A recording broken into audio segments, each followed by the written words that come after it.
Chicos, ¿me escuchan? Me confirman, por favor.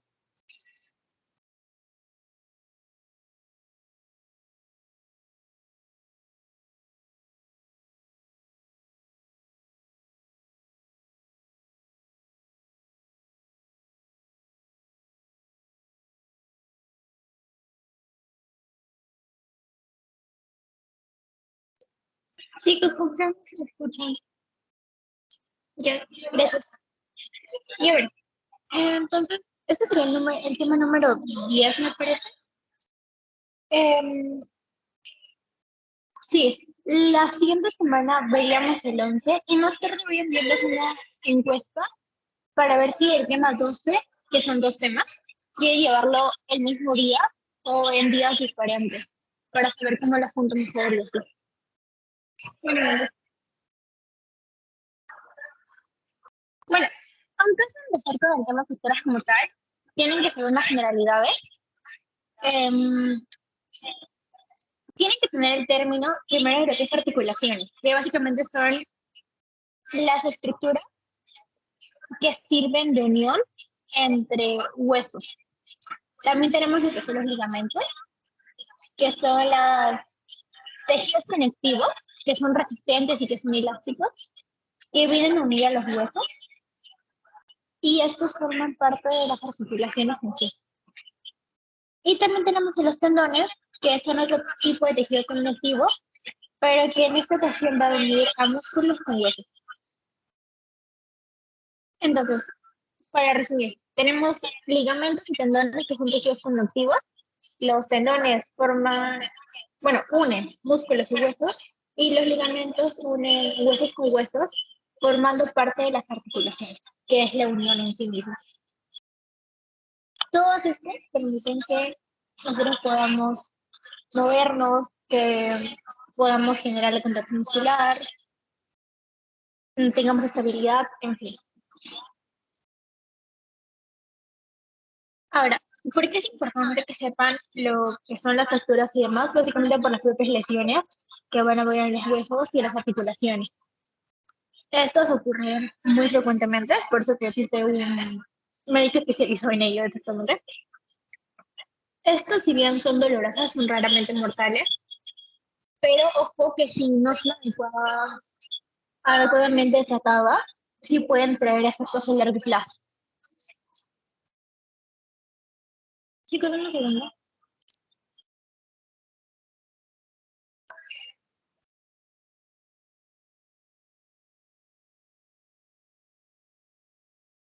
Y ahora, un punto a tener en cuenta es que en ocasiones es difícil determinar si la lesión en cuestión es una fractura, es una lesión, es un esguince, es un desgarro, en fin.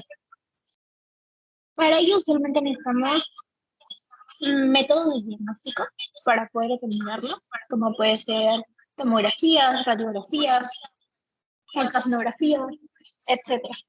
Ahora, también hay ocasiones en las que no contamos con los recursos para poder hacerlo, entonces tenemos que tratar toda lesión que no determinemos correctamente como si fuera una fractura, que vendría a ser como que el peor de los casos. Ahora, si ven la primera imagen que les he puesto, esa es la anatomía de la rodilla. Aquí realmente me parece que su PPT de teoría le da énfasis. No es necesario que se lo sepan, solamente lo proyectan para que entiendan la presencia del cartílago y del hueso y cómo se interconectan. Básicamente el cartílago es el tejido que va a cubrir al hueso exactamente en la articulación. Esto va a permitir, digamos, que cuando se dé la articulación, la, re, la fricción que se dé vaya a reducirse y los movimientos puedan permitirse y también que no se generen lesiones ni demás. Un segundo, chicos.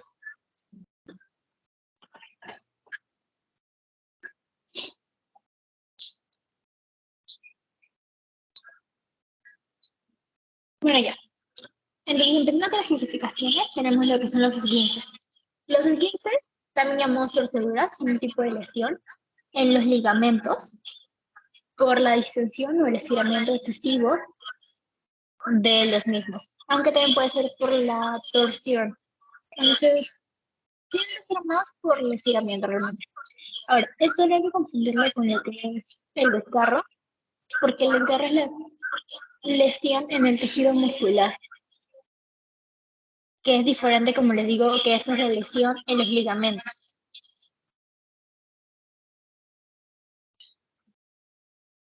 Tiene distintas causas, que son las mecánicas, que son, por ejemplo, por movimientos antinaturales, por ejemplo, cuando caminamos con tacos y nos torcemos el pie. También tenemos causas mecánicas por excesiva apertura o por un cierre de la articulación, que es cuando hacemos, por ejemplo, una rotación brusca en nuestro cuerpo y dejamos los pies estáticos.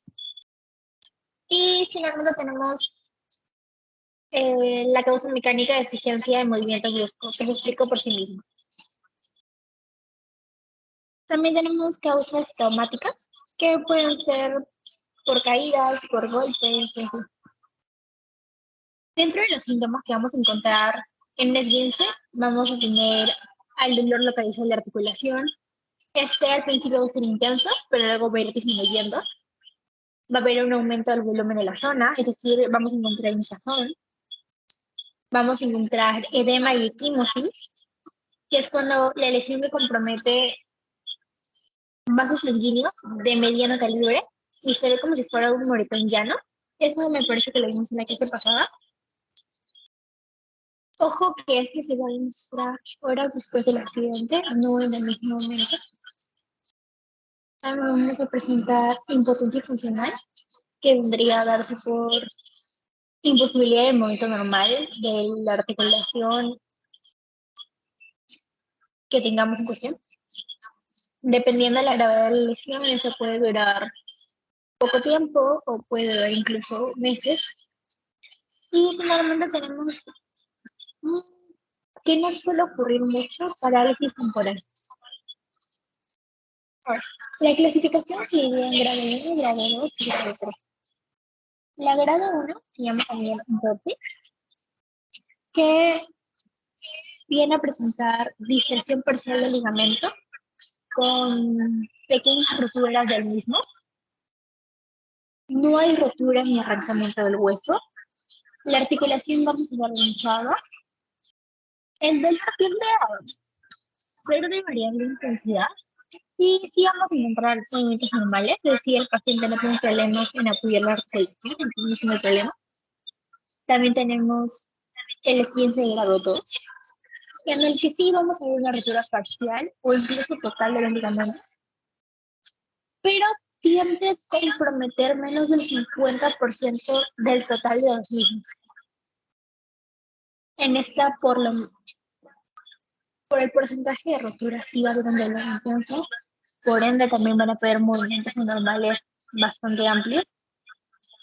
Y sí se puede dar una recuperación total, pero requiere un mayor tiempo de tratamiento. Y no tiende a curarse por sí solo, sino que usualmente por la cantidad de dolor, el paciente tiene que ir al médico y con serie de tratamientos ya termina de curarse.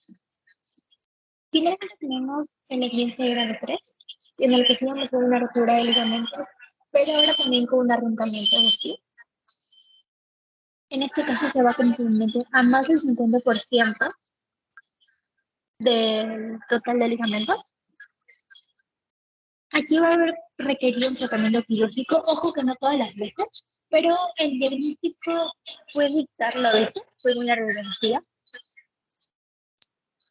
En este caso va a dejar secuelas moderadas a graves, como puede ser el dolor persistente, la rigidez, la inestabilidad, la fragilidad de la articulación, etc.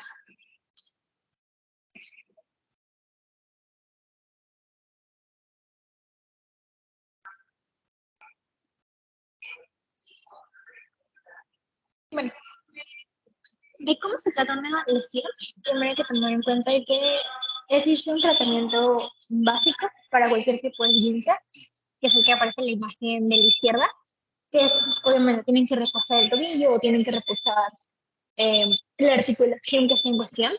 Se tienen que aplicar hielo y elevar la misma.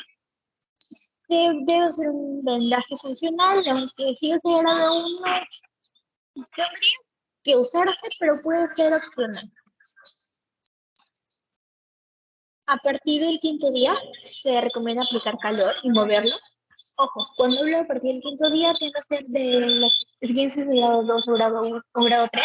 El esguince de grado 1 usualmente para el quinto día, o ya cesó el dolor al 100% y ya está curado, o por lo menos en un gran porcentaje.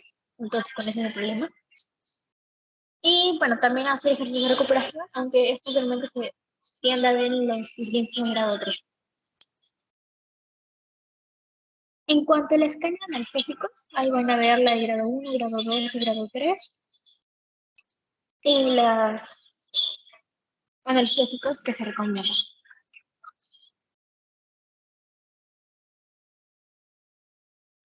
Ahora chicos, alguien que me diga lo que es una nutrición,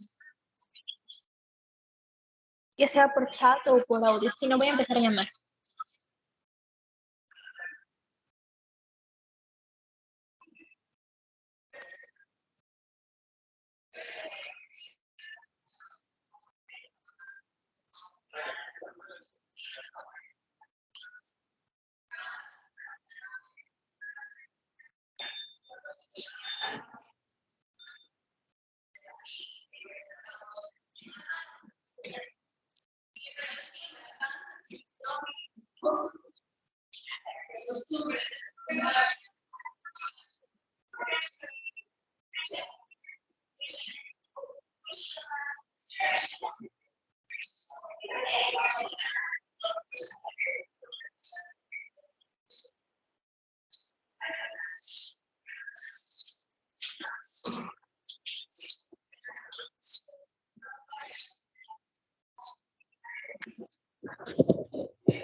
Chicos, ahora sí se me escucha.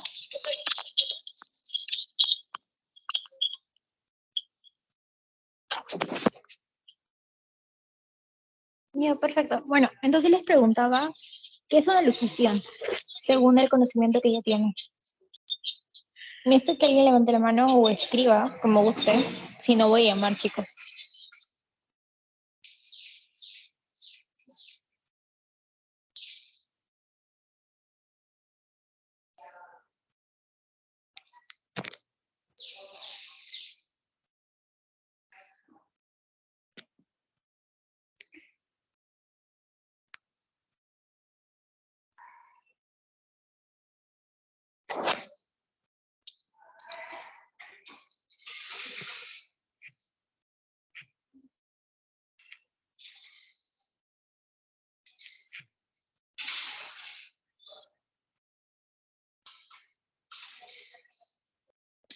Ya sí. La luxación sí es la separación de huesos que son adyacentes. También podría decirse que es la separación de las dos partes de una articulación, que vendría a ser lo mismo realmente. Esta separación tiende a ser permanente porque sí deja un compromiso para después. El compromiso viene a ser dado por los ligamentos cápsula articular, usualmente es por un trauma grave, a diferencia del caso de la fíjense que sí tiende a darse por casos más pequeños. En el caso de las luxaciones, estos pueden afectar los músculos, pueden afectar los tendones, puede afectar incluso vasos sanguíneos o nervios de la articulación, dependiendo de la gravedad de la misma. Evidentemente, si hay una pérdida de contacto entre las articulaciones, todo lo que está alrededor se va a ver afectado. Es por eso la gravedad. Incluso podría llegar a afectar órganos, aunque es raro eso. Ahora, esto se produce cuando se aplica una fuerza extrema sobre los ligamentos, produciendo la separación de los huesos adyacentes. Una luxación que tiende a darse, bueno, no es que tiende a darse, pero sí es algo común, es la que pueden ver en la parte superior derecha, que es, permítanme un segundo, chicos.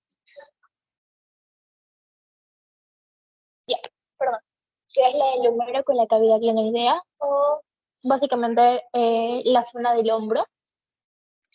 Esto es porque, eso ya se va a explicar mejor la anatomía, pero digamos en términos básicos, el hueco, por decirlo así, que tiene la clavícula, perdón, que tiene el omóplato, llámese la cavidad glenoidea, es mucho más pequeña que la cabeza del húmero. Chicos, un segundo, por favor, que estoy con Boyacá.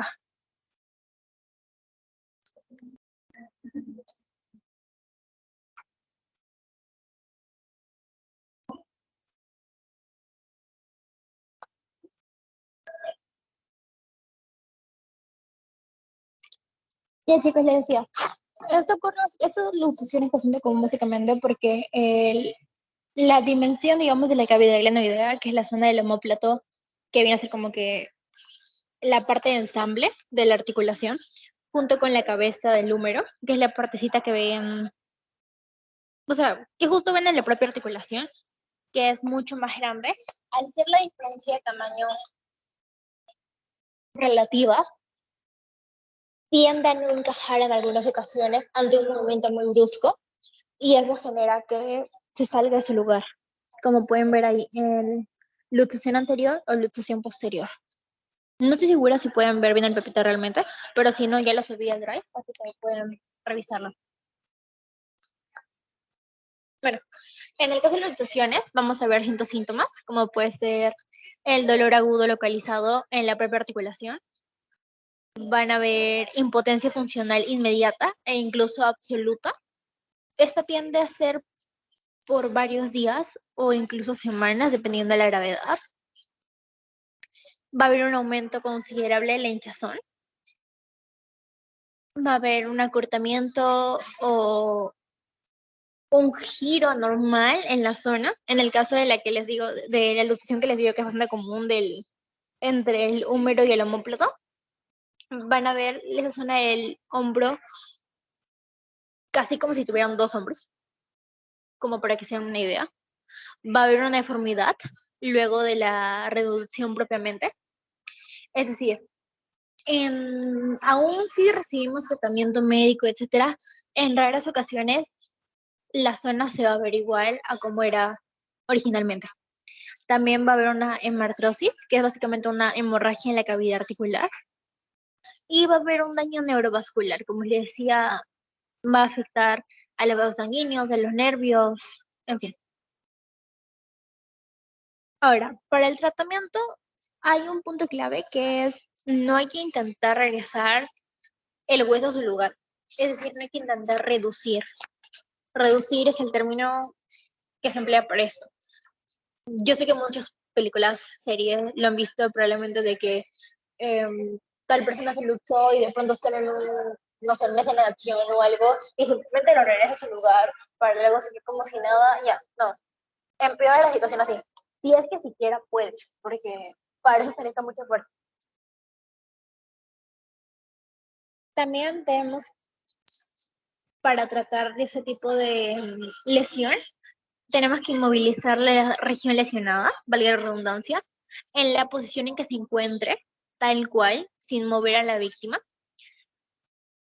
Posteriormente tenemos que aplicar hielo sobre la zona para producir una analgesia, es decir, para reducir la inflamación, ya que este hielo, o bueno, este frío básicamente, va a reducir la cantidad de sangre que va a llegar a la articulación y de esa manera se reduce el dolor en consecuencia. También se receta un reposo absoluto, no masajes. La mayoría cree que a veces,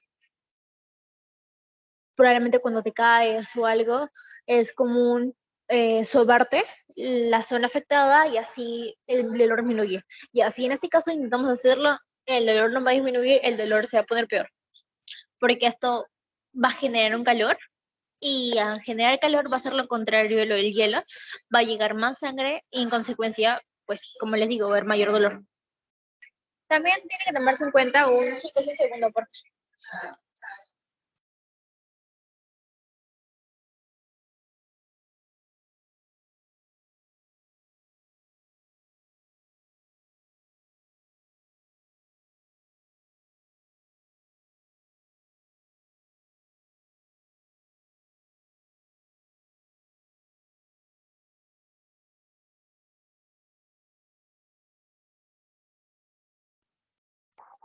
ya, perdón. Y bueno, también tiene que hacerse un traslado al centro asistencial para las respectivas pruebas radiográficas, en donde, de ser necesario, se va a colocar férula, se va a colocar yeso, en fin, eso puede variar entre lesión y lesión.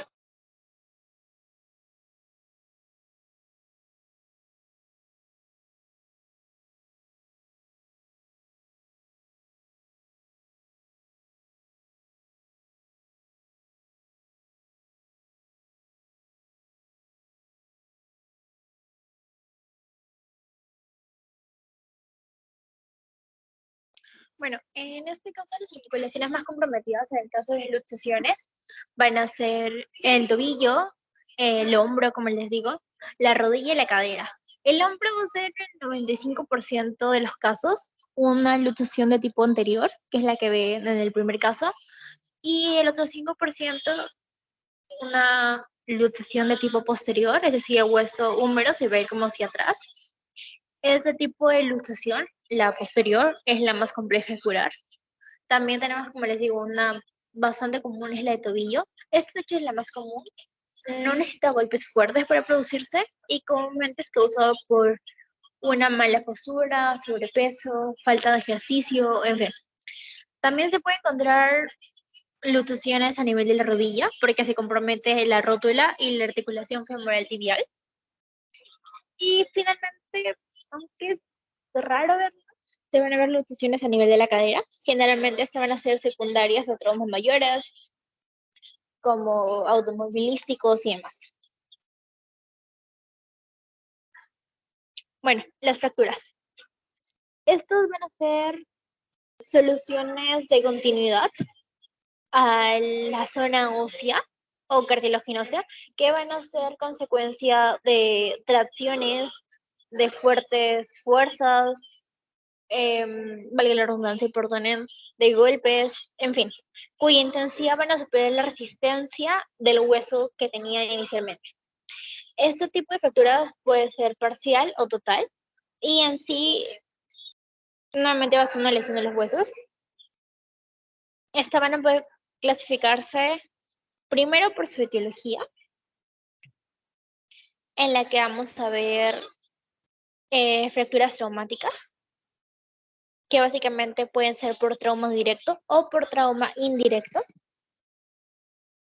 ¿A qué me refiero con trauma directo? Es decir, que el trauma va a ser directo al foco de fractura. Es decir, por ejemplo, podemos encontrar una fractura a nivel del tobillo, que es bastante común, en el que la cinemática del trauma va a haber sido dada directamente, o el golpe va a haber sido directamente en el propio tobillo.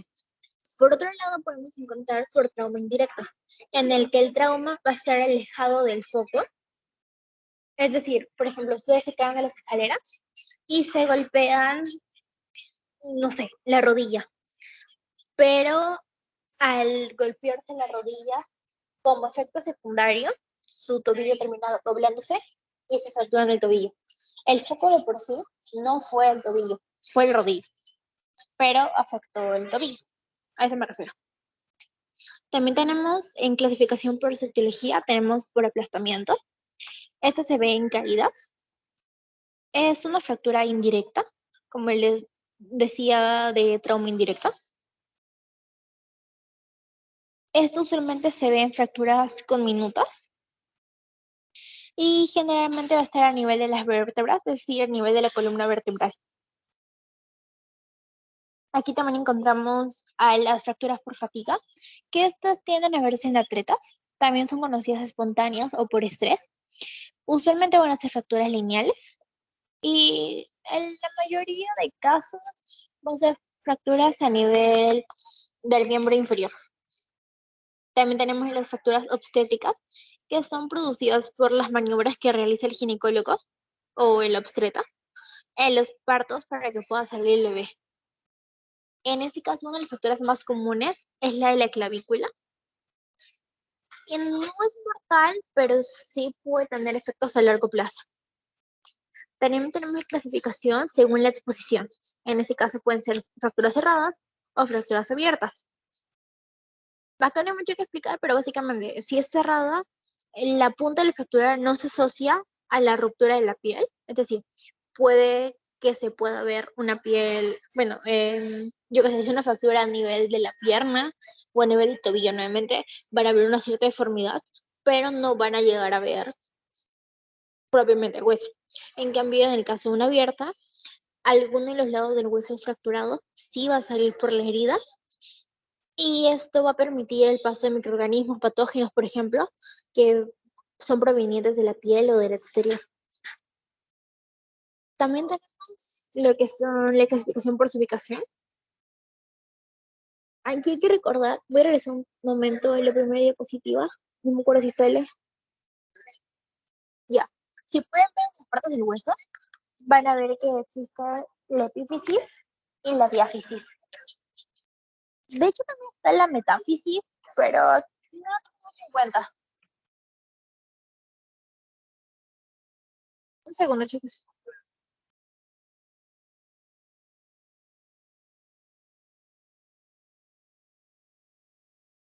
Ya, les decía, tenemos principalmente lo que es la epífisis y la metáfisis. La epífisis van a ser básicamente los extremos del hueso, todo hueso lo tiene, y también tenemos la diáfisis, que va a ser la parte media, por decirlo así.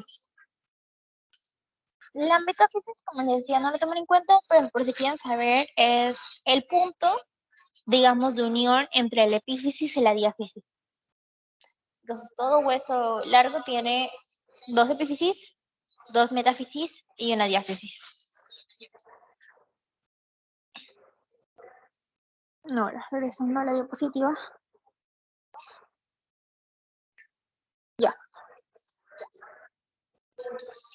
Tenemos, en cuanto a fracturas según su ubicación, tenemos fracturas epifisiarias, fracturas diafisiarias y fracturas metafisiarias. Las fracturas epifisiarias son las que ocurren en la zona de la epífisis, que básicamente va a ser el tejido esponjoso dentro de lo que se va a seguir el hueso. Eso lo van a ver cuando vean histología. Pero, como para resumirles, ocurren en la epífisis. Son siempre localización intraarticular, es decir, van a darse propiamente en el foco de la articulación. Estas van a ser mucho más graves cuando afectan a los niños, ya que la lesión va a afectar la zona del cartílago de crecimiento y por ende puede generar deformaciones graves, sin contar que no va a permitir que luego el hueso crezca.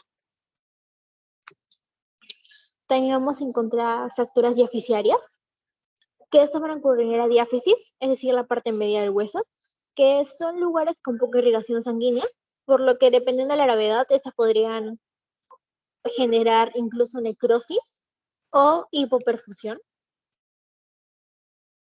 Y finalmente tenemos las fracturas metafisiarias, que ocurren, como les digo, en la metáfisis, que son las zonas intermedias entre la epífisis y la diáfisis. que son zonas usualmente bien irrigadas, entonces va a ser todo lo contrario al anterior.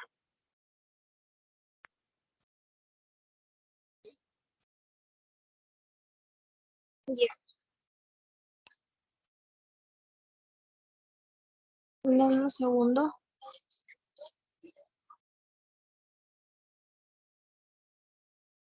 Ya, no, me faltó decir algo acá. Los síntomas. Acá vamos a encontrar dolor, que puede llegar hasta un shock neurogénico, dependiendo de la gravedad. Esto puede generar una transmisión nerviosa tan intensa que el cerebro se va como que a sobresaturar de dolor, o bueno, de las señales de dolor que manda nuestro cuerpo, que va a mandar de regreso señales al cuerpo para que los vasos sanguíneos se dilaten y se produzca un shock distributivo. Es decir, la presión arterial va a bajar y en consecuencia la vida puede entrar en peligro. También vamos a encontrar disfuncionalidad de la zona, deformaciones. También podemos encontrar una pérdida de los ejes óseos, equimosis, que es lo que les decía que ocurre en el tejido subcutáneo, una crepitación, que es como un crujido en la articulación. Vamos a encontrar una movilidad anormal de la articulación. Por ejemplo, cuando, no sé, una fractura en el tobillo, no van a poder caminar bien en posterior. También van a haber hemorragias y que pueden llegar hasta choque hipovolémico, pero es sobre los casos más graves. Ahora, en el tratamiento para las fracturas tenemos que tomar en cuenta que no se debe mover el paciente del sitio del accidente sin una previa inmovilización de la zona afectada. Se debe inmovilizar por sobre y bajo la zona fracturada. Yo sé que en ocasiones algunos por ahí que se ha caído y creyó como, solamente fue un golpe y de pronto se para y no puede caminar. En este tipo de casos, no necesariamente es una fractura, pero la mayoría de personas tiende a recomendar que en ese momento no se le mueva al paciente por lo que les digo, porque podría generar una peor lesión. Ahora, si bien puede no ser una fractura, lo que les dije al inicio, cada vez que tengan una lesión y no sepan de qué tipo es, trátenla como si fuera una fractura. Entonces, simplemente inmovilicen la zona y ya luego sigan caminando, sigan, pues no sé, con su vida, con el tratamiento, vayan al médico, en fin. Ojo que en caso que no puedan caminar, que eso en el caso de una fractura a nivel del tobillo, por ejemplo, o que no puedan mover la zona afectada. Si la pueden mover, usualmente no va a ser fracturas, por no decir el 100% de los casos no va a ser. Entonces, probablemente es una luxación o una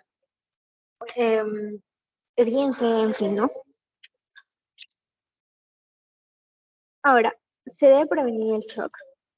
¿Qué tipo de shock? Lo que les dije, el neurogénico por la cantidad de dolor, o el distributivo por la caída de la presión arterial, o incluso el hipovolémico por la hemorragia que podría generar en consecuencia. Y obviamente si es una fractura se debe trasladar a un sitio médico adecuado donde se va a realizar el tratamiento o se va a determinar si requiere que se ponga una férula, un yeso, en fin. En cuanto a complicaciones propias de las fracturas, encontramos sobre todo un retardo en la consolidación, es decir, un retardo en el proceso de la generación de un hueso nuevo. Eso puede durar hasta 6 meses. También incluso podría haber una ausencia en la consolidación. ¿Por qué? Porque por la gravedad de la fractura se puede dar origen a una pseudoartrosis, que es una articulación normal, lo que tardaría en curarse aproximadamente 6 meses, obviamente con un tratamiento adecuado. Si no se da un tratamiento, podría nunca curarse. Y esto obviamente genera impotencia funcional e incluso en algunos casos una postración, dependiendo también de dónde sea localizada el fractura, ¿no? También podemos ver una consolidación viciosa, que es una mala consolidación, rigidez articular, que no hay que explicar. También podemos ver necrosia vascular, sobre todo en fracturas diaficiarias. También vamos a ver miositis ossificante, que es una formación de hueso en estructuras no óseas, como los ligamentos. Es similar a lo que ocurre en la ausencia de consolidación, en la que se da una pseudoartrosis, pero en este caso se va a dar la generación del nuevo hueso en un ligamento. Y bueno, también obviamente se pueden dar infecciones y demás. Usualmente se ven fracturas abiertas.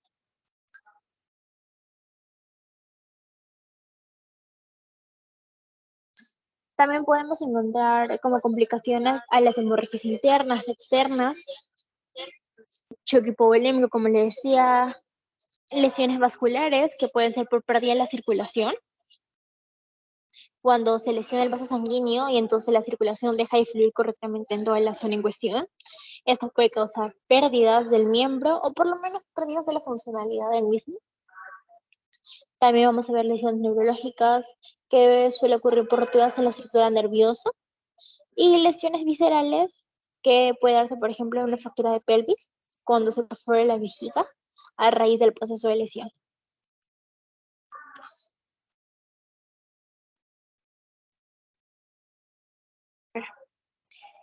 Como tratamiento general de las fracturas, tenemos que tomar en cuenta medidas de soporte básico. Tenemos que darle al paciente analgésicos,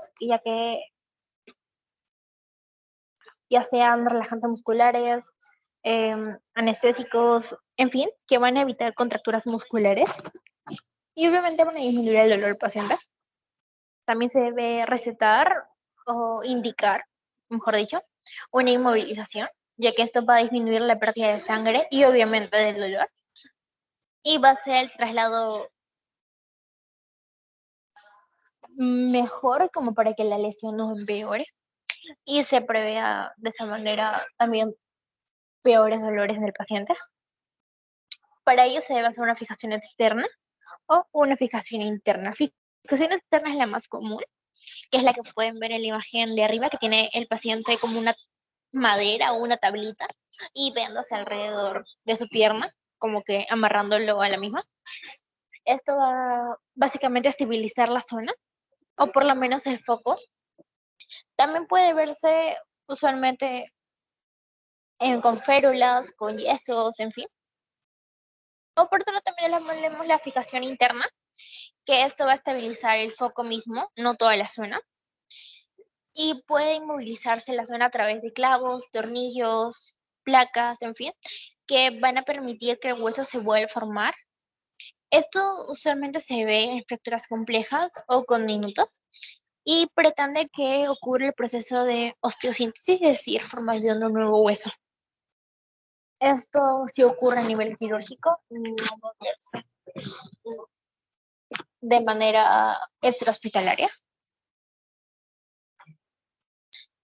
Ahora, en cuanto a la inmovilización en fracturas cerradas y inmovilización en fracturas abiertas, tenemos que tomar en cuenta que son diferentes. Las fracturas cerradas, para su inmovilización, primero tiene que examinarse obviamente el accidentado, calmando el dolor del mismo e inmovilizando a la zona lesionada, como les he explicado. Luego hay que tomar en cuenta si es una fractura rígida o una fractura blanda para saber qué tipo de aparato estabilizador vamos a utilizar, como pueden ser férulas de madera, de yeso o por ahí que férulas de cartón o inflables. Tenemos que inmovilizar obviamente las dos articulaciones más próximas al sitio de la fractura y se debe colocar una férula por debajo y otra por arriba de la fractura. También tenemos la inmovilización en fracturas abiertas, que es realmente igual que la de fracturas cerradas, pero se debe controlar la hemorragia antes de inmovilizar. Por ende, se debe tratar como si fuera dos tipos de lesiones. En ese tipo de fractura, lo que no se debe hacer es acomodar el hueso saliente o reintroducirlo. Realmente, ni en este ni en la otra tipo, pero acá tiende a verse más porque las personas alrededor o incluso tú mismo, si es que ocurre, vas a ver tu hueso salido y vas a intentar regresar a su lugar. No lo hagas. Ya les expliqué anteriormente. Tampoco se debe hacer un vendaje apretado, por lo mismo que podría generar un mal movimiento de la propia lesión y empeorarla. Y obviamente no se pueden aplicar pomas cicatrizantes porque podría generar infecciones.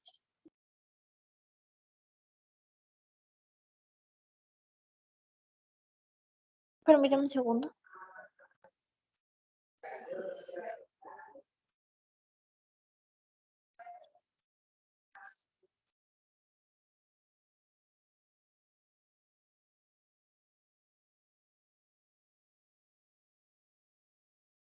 Ya, finalmente, hay que tomar en cuenta los puntos que les he dicho porque hay riesgos por una mala praxis de la inmovilización de las fracturas que podrían ser infecciones, lesiones en la médula espinal, defectos en la movilidad de la articulación, a largo plazo obviamente, lesiones de nervios, arterias, vasos sanguíneos, en fin.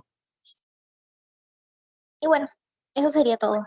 No sé si alguien tiene alguna duda, sino ya para cerrar.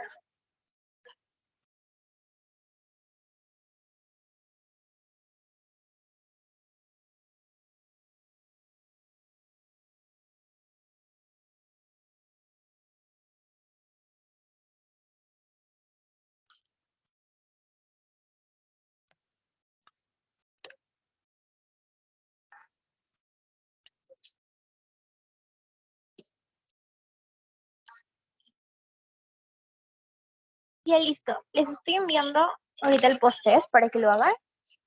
Y bueno, nada, si tienen alguna duda, me la envían por privado o por el grupo que tenemos por WhatsApp. Y no se olviden que más tarde voy a enviarles una encuesta para ver si la clase 2 se la quieren llevar en 2 días o en uno solo. No, eso sería todo. Cuídense.